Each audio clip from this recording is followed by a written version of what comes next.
Halo semuanya, selamat datang kembali di segmen Analisa. Kembali kita update terkait dengan peristiwa tenggelamnya Dante pada 27 Januari 2024 lalu. Kita sudah melihat ada drama yang aku tahu ini pasti sangat sedih sekali.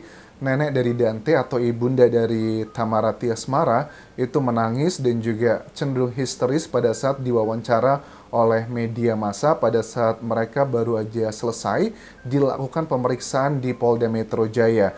Pemeriksaan ini menurut pengacaranya bahwa ini ada 9 pertanyaan yang diberikan ke mereka, terus juga ada beberapa tambahan barang bukti yang disampaikan di sana, dan memang karena kondisinya sudah malam, kemungkinan besar pertanyaan yang disampaikan oleh penyidik belum selesai dan akan kemudian dipanggil lagi. Ini menarik ya, karena memang dari penyidik dugaanku sangat kuat ini adalah ada potensi sangat kuat, ada sesuatu hal yang masih belum terbuka secara utuh. Apalagi pasal yang dikenakan untuk tersangka Yuda ini ada 3 pasal. Yang pertama adalah pembunuhan berencana, kedua pembunuhan spontanitas, atau yang ketiga adalah karena faktor kelalaian. Kalau dibilang ini kelalaian, menurut aku terlalu mengada-ada. Sekali lagi, kita udah lihat CCTV-nya. Apakah itu adalah tipikal kelalaian? Kita tahu Dante berada posisinya tidak jauh dari tersangka Yuda, kemudian dibenamkan sebanyak 12 kali, dan yang paling mengerikan di bagian terakhir, pas Dante dibenamkan, itu waktunya adalah sekitar 58 detik. Bahkan tengok kanan kiri. Jadi terlalu mengada-ada, masyarakat menilai bahwa kalau ini pasalnya adalah pasal yang kelalaian. Nah, kekhawatiran dari Bapak dari Dante, Angger Dimas ini disampaikan dalam wawancara di TV One bahwa ada kekhawatiran bahwa ini pasal pembunuhan berencana nanti bisa menghilang ini.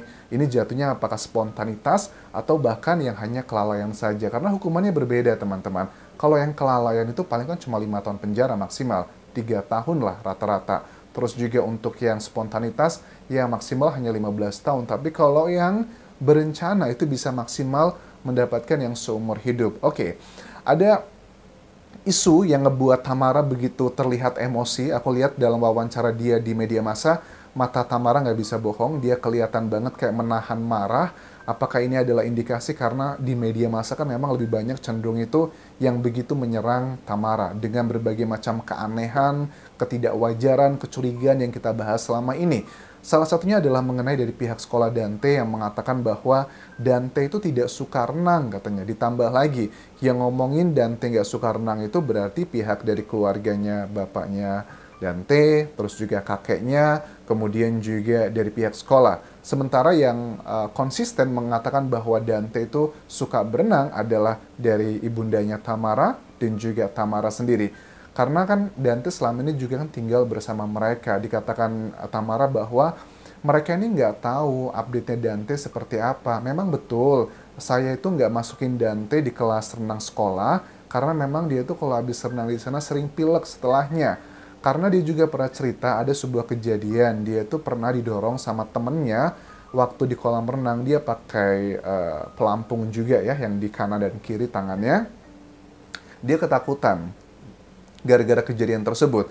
Dan ketakutan itu nggak sampai untuk menjadi trauma kok, karena kan kalian bisa lihat katanya, dari pihak keluarga tersangka pun juga sudah memposting ada beberapa kedekatan antara tersangka Yuda dengan Dante. Mereka berenang bersama-sama. Mereka tuh nggak apa ya, Dante itu emang suka berenang dulu ya, memang sempat takut tapi sekarang sudah suka lagi. Jujur untuk isu ini menurut aku sih yang namanya anak-anak ya, mau suka atau enggak tentang berenang, kalau udah ketemu air pasti happy-happy aja. Mungkin ketidaksukaan Dante dengan berenang itu bukan dengan objeknya, yakni adalah kolam renang dan air, tetapi mungkin dengan subjeknya, siapa yang menemani dia.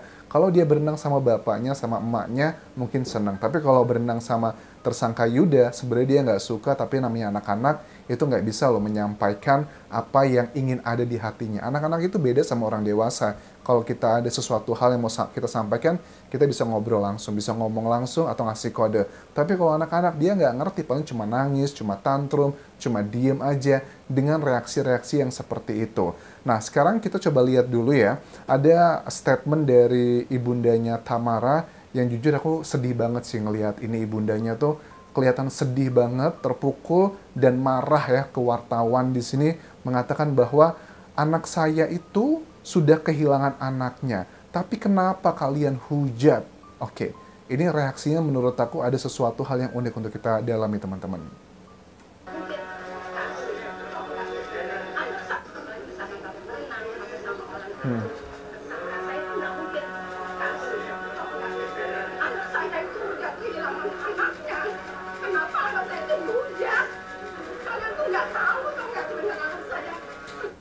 Anak saya tuh udah kehilangan anaknya, tapi kenapa kalian hujat? Kalian tuh nggak tahu bagaimana perasaan anak saya. Saya itu lebih tahu anak saya.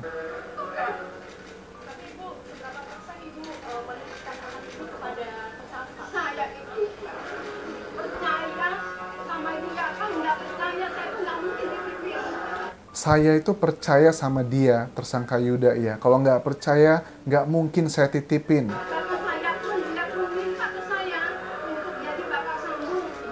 Bahkan dia pun meminta ke saya untuk jadi bapak sambung.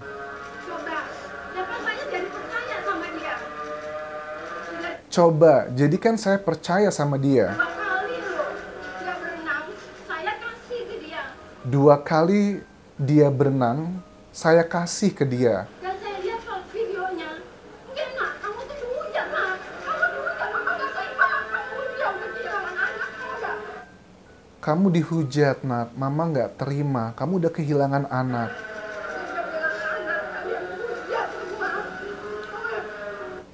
Dia sudah kehilangan anak, kalian hujat semuanya.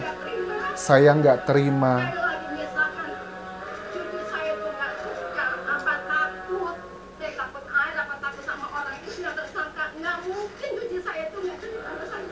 Kalau cucu saya itu takut dengan air atau takut dengan tersangka, nggak mungkin cucu saya itu nggak cerita sama saya.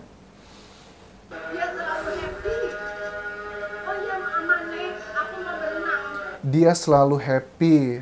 Oh Yan, amane, saya mau berenang. Dia happy. Aku bisa berenang. Kenapa kalian begitu? Kalian nggak tahu cerita dan keadaan sebenarnya seperti apa, bagaimana begitu. Jujur aku sangat prihatin dengan kejadian ini ya, dengan drama-drama ini. Tapi kita kan sedang membela kebenaran untuk Dante. Dante sudah meninggal dunia, dia tidak bisa menceritakan apa yang sebenarnya terjadi, hanya dari sudut pandang tersangka aja. Namanya anak-anak ya ibu, mohon maaf. Ada banyak kejadian yang menunjukkan bahwa anak-anak itu pada saat dia diperlakukan tidak pantas oleh orang dewasa, mereka tuh tidak berani cerita. Kejadian yang dialami oleh Tamara ini juga banyak kok terjadi di masyarakat. Kalian cek aja di Google.